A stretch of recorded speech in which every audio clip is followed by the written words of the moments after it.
जिस भी क्षेत्र में आपको सफलता प्राप्त करनी है, अपने उस फील्ड में लगातार मेहनत करते रहिए। धीरे धीरे मेहनत करने के साथ साथ आपको कुछ अच्छे परिणाम भी मिलने लगेंगे, और जब अच्छे रिजल्ट मिलने लगेंगे तो आपका आत्मविश्वास अपने आप बढ़ जाएगा।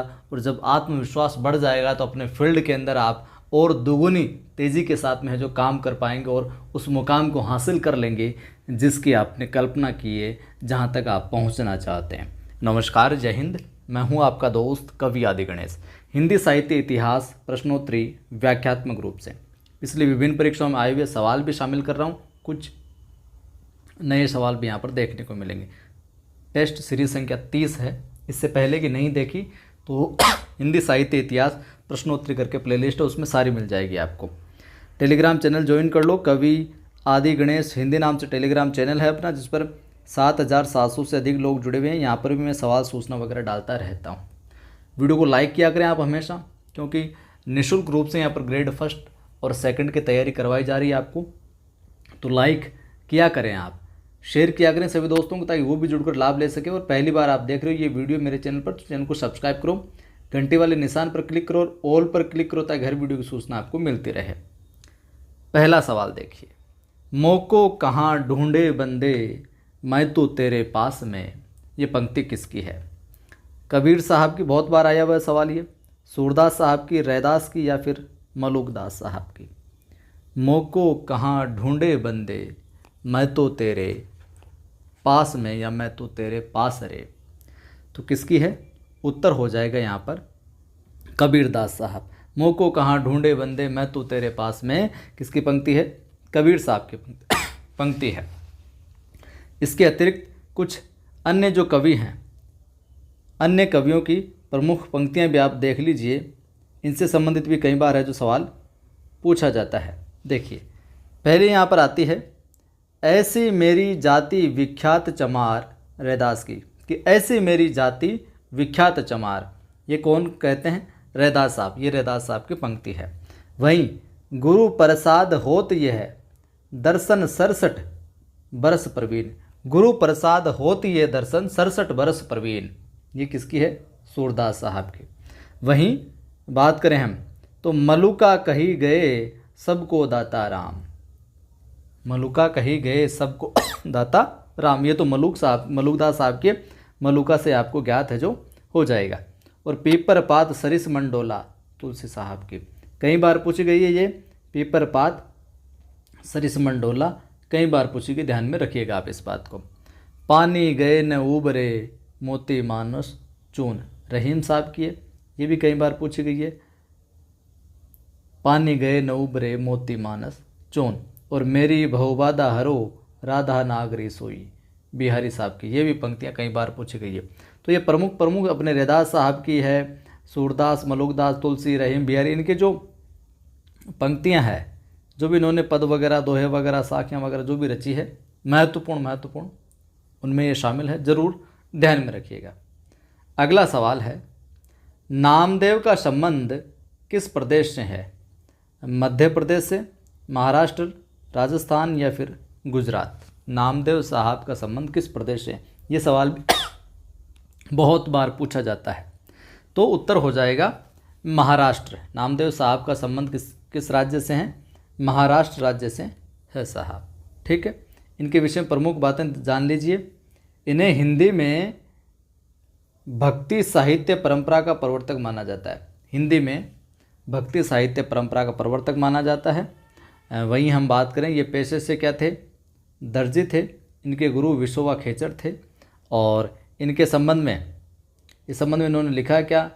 हे मन मेरी सुई तन तेरा धागा, और खेचर जी के चरण पर नाम सिंपी लागा। ठीक है, ये इनके संबंधित कुछ विशेष बातें हैं। अगला सवाल, पंचगंगा घाट में कबीर किसके पैरों के नीचे पड़े थे? पंचगंगा घाट में कबीर किसके पैरों के नीचे पड़े थे साहब?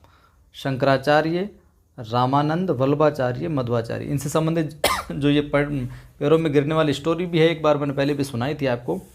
तो किसके पैरों के नीचे पड़े थे बताइए साहब? उत्तर हो जाएगा रामानंद। तभी से रामानंद के पैरों के नीचे पड़े थे और तभी से क्या हुआ, ऐसा कहा जाता है रामानंद के पैर जब कबीर के ऊपर पड़े, रामानंद के पैर जब कबीर के ऊपर पड़े लगे तो उनके मुख से निकला राम राम, ये शब्द निकला, जिसको कबीर ने क्या गुरु मंत्र मानकर रामानंद के जो वो क्या हो गए, शिष्य बन गए साहब, और रामानंद साहब को अपना क्या बना लिया, गुरु मना लिया। ठीक है, गुरु मान लिया, स्वीकार कर लिया। इनमें से ज्ञानाश्रयी शाखा के संत कवि नहीं है।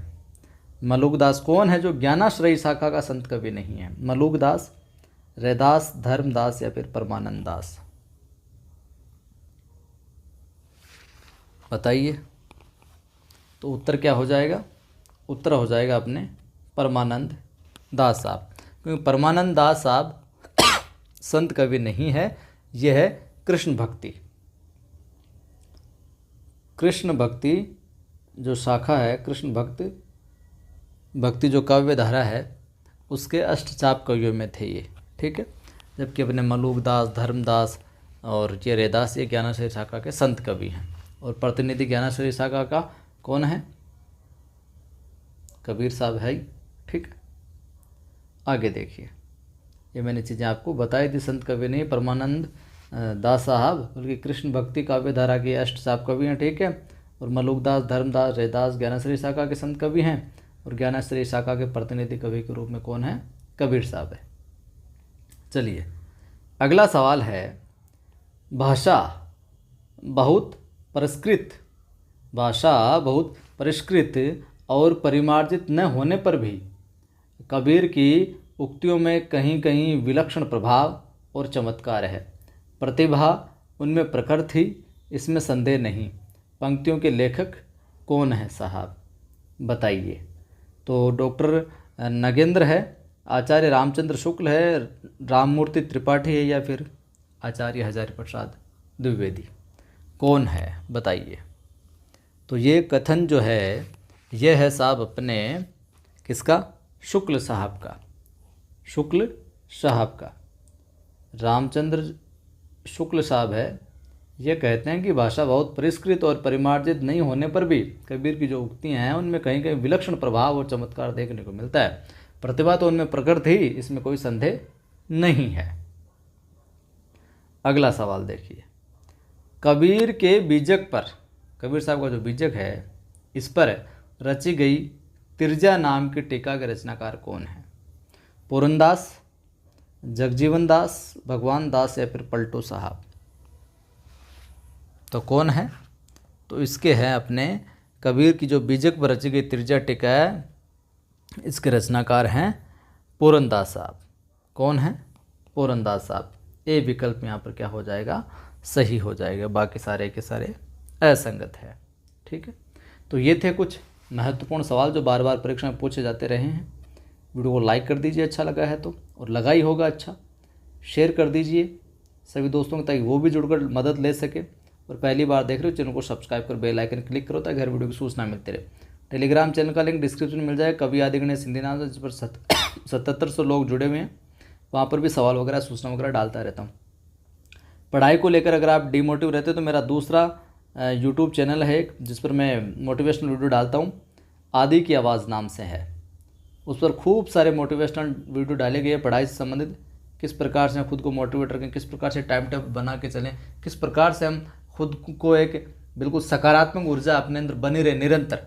तो आदि की आवाज़ यूट्यूब चैनल को सब्सक्राइब करो, वहाँ पर भी मैं निरंतर आपकी समस्याओं से संबंधित वीडियो जरूर डालता रहता हूँ। जय हिंद, फिर मिलता।